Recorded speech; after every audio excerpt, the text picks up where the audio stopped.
waaw ci wàllu maîtrise de l'eau bi PASA di commencé ci njëlbeen ga dañ ñu waxoon ne ci wàllu mbay dafa am ñaari gàllankoor ba ñett yoo xam ne war nañ ko saafara pour gën a suqali mbay mi surtout nag ci gox bi nga xam ne mooy goxu Saloum fi nga xam ne fii la gerte fekk baax dañ ñu waxoon ni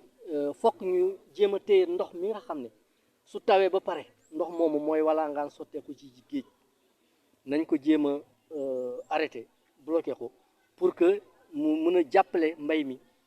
ci wàllu xur yi ñu dekkalaat aussi xur yi mën a recharger li ñuy wax la nappe fi nga xam ne foofu la ndox mi di taa ci suuf ñu mën kaa dekkalaat ci wàllu woowu créé nañu ñaar fukk ak ñaar barrage yoo xam ne ñu ngi ci région bi barrage yooyu seen njëriñ mooy ñu mën a arrêté ndoxum bi walangaan jëm ci géej mais pour ñu mën kaa jëfandikoo ci wàllu mbay ci noor ak ci nawet nag ci nawet parce que dañoo bëgg jàppale xeetu mbay yi nga xam ne moom la ñuy développé ci peggal barrage bi pour ñu mën a ñor mais aussi ci wàllu mbayum dër mbayum maraîchage suñu demee ba noor wala ba lolli ñu mën kaa commencé mbayum noor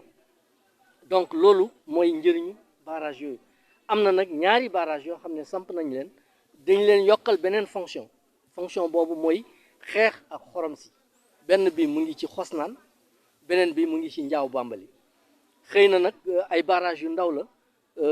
tëj nañu ay bunt yu ndaw ci wàllu xorom si waaye am na ay bunt yu mag yoo xam ne ñu ngi foofu ba léegi te ñeneen i acteur ñu ngi gëstu pour mën a tëj bunt yooyu ci tënk daal loolu mooy li nga xam ne def nañ ko ci wàllu maîtrise de l'eau maintenant ci wàllu ferme yi aussi def nañu ay ferme yoo xam ne dañ leen sampal ay forage dañ lay bënnal ay forage yoo xam ne forage yooyu dina tax ñu mën a irriguer ferme boobu nga xam ne ñaar fukk ak juróom ba ñaar fukki hectare lay doon yooyu am nañ fi ñaar fukk ak juróom ferme yoo xam ne ñu ngi ci région de Kaffrine donc ci wàllu maîtrise de l'eau loolu la ñu jot a defagum léegi nag ci wàllu C19 ñu ngi prévoir bënn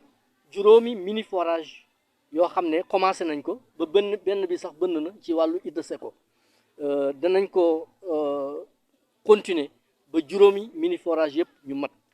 bu ko defee ci njeexitalu C19 danañu am ay forage yoo xam ne dañuy irriguer ay ferme yu mag mais aussi danañu am ay mini forage yoo xam ne danañu irriguer périmètre yu ndaw danañu am aussi ay bas-fonds yoo xam ne danañu dominer ñaari junni ak juróomi téeméer ak juróom-ñaar fukk ak juróom hectare waaw EPC daal natt boo xam ne ayu bés bu ne ay jigéen ñooy daje nattal seen bopp suñu nattee ba pare ñu mën a lebalante seen biir fayu mais leb boobu li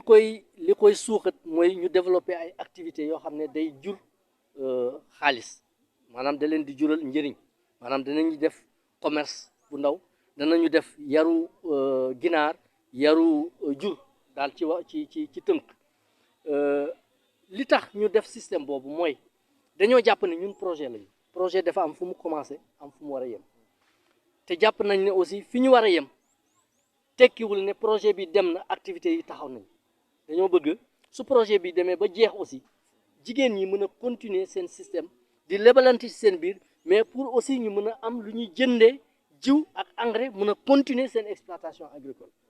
loolu mooy fondement EPC loolu moo ñu dugal ci EPC ba léegi commencé nañu di ko expérimenter te bokk na ci aussi branche yu gën a réussir ci projet bi parce que tey ñu ngi ak ñetti junni ak juróom-ñaari téeméer ak juróom-ñaar fukk ak benn jigéen ñoo xam ne dañ leen couvrir ci système boobu te ci ñooñu am na ci ñoo xam ne jot nañu dugg ci ay mutuelle de santé pour ñu mën a faju suñu feebaree am na ci ñoo xam ne ci la ñuy sukkandiku pour amal seen doom yi ay kayitu juddu ak yu demee niki noonu donc ay xeetu jàppale la yoo xam ne jigéen yi seen biir ñooy organiser seen bopp pour mën a jàppale seen bopp mais aussi pour mën a appuyer valorisation infrastructure yi nga xam ne moom lañ jot a samp